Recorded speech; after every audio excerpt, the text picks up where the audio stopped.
প্রথমত আমি বাংলাদেশ ক্রিকেট বোর্ডকে অভিনন্দন জানাতে চাই এই কারণে তারা যখন তাদের জাতীয় দল ঘোষণার শেষ মুহূর্তে যেই বিতর্কটা হয় তারা তাদের ধারাবাহিকতা অব্যাহত রেখেছে। আর অন্য আরেকটা কারণে অভিনন্দন জানাতে চাই আমাদের গাজী আশরাফ হোসেন লিপু, উনি যখন কোনো ক্রিকেটারকে দল থেকে বাদ দেন, কি কারণে বাদ দেন জিনিসটা হচ্ছে তিনি ইলাবোরেট করেন। বিশেষ করে হচ্ছে সাইফুদ্দিনের ব্যাপারটা আমি যেভাবে দেখি, সাইফুদ্দিনের যে পয়েন্টগুলো সেটা হচ্ছে তার ইয়র্কার লেন্থগুলো হচ্ছে ভালো না।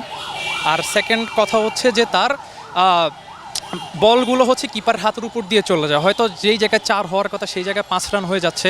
তো আমার কথা হচ্ছে যেই মানুষটা 19 মাস পরে ক্রিকেটের মধ্যে ফিরলো, 4 ম্যাচে 8টা উইকেট পেল, সেই মানুষটাকে আপনারা বেস্ট 15-এ রাখলেন না।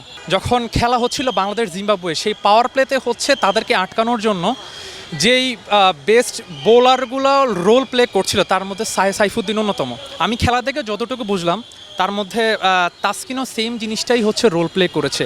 আপনারা সাইফুদ্দিনকে বেস্ট 15-এ রাখলেন না, ইটস ফাইন, বাট তাকে চাইলে তো হচ্ছে এক্সট্রা ক্রিকেটার হিসেবে বা রিজার্ভ ক্রিকেটার হিসেবেও রাখতে পারতেন, রাখলেন না কোন যুক্তিতে? 2023-এ ওয়ার্ল্ড কাপের সময় বাংলাদেশ শুধু হচ্ছে আফগানিস্তান আর শ্রীলঙ্কার বিপক্ষেই হচ্ছে জয় পেয়েছিল, বাকি হচ্ছে আপনার India, south Africa, Australia, Pakistan, Netherland কারো পক্ষেই কিন্তু জয় পায়নি।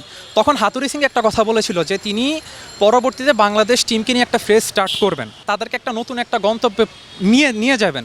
আমার কথা হচ্ছে যে I am waiting the what happen next, আসলে কি হতে যাচ্ছে। তা আমি আসলে বলবো যে আমরা যে এতগুলো কথা বলছি, আমি জানি না একটু পরেই বা কী হবে, বা আমি জানি না এই নিউজটা আমাদের কাছে পৌঁছাবে কিনা।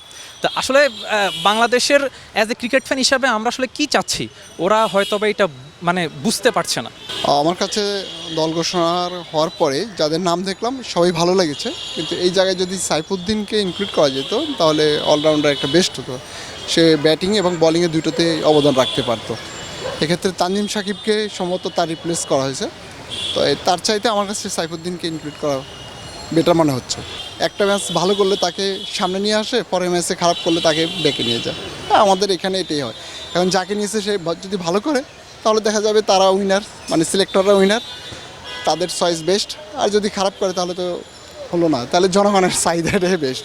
লিটন দাসকে নিয়ে তারা বললো যে তারা যে 2টা ম্যাচে অবসর রেখেছে বা বিশ্রাম দিয়েছে, সেখানে তারা কাজ করতেছে। এখন দেখার বিষয় হচ্ছে তার যে রিপ্লেস করবে আরেকজনকে, সেও হয়তো ওইভাবে রান করতে পারবে না পারলে তখন এইসব চিন্তা করে হয়তো তাকে ইনক্লুড করেছে। 2 দিন কাজ করতেছে, দেখা যাক, বাকিটা আমরা বিশ্বকাপ ম্যাচেই দেখব কী করে। না, কাপের আশা করব না, এগুলো হয় না। এত বড় বড় দল রেখে বাংলাদেশ কেন কাপের আশা করবে? যার আমরা চাই যে অন্তত বেস্ট 8-এর মধ্যে বা 6-এর মধ্যে যাকে নিয়ে আশা করবেন তাদের উপর তো আমাদের আস্থা থাকতে হবে। তাদের হচ্ছে একজন একদিন খেলে, তারপর 3 ম্যাচ রান পায় না, কন্টিনিউ যে পারফর্ম এটা থাকে না। এই না থাকাতে আমরা কেউ তাদের উপর আশা করতে পারি না।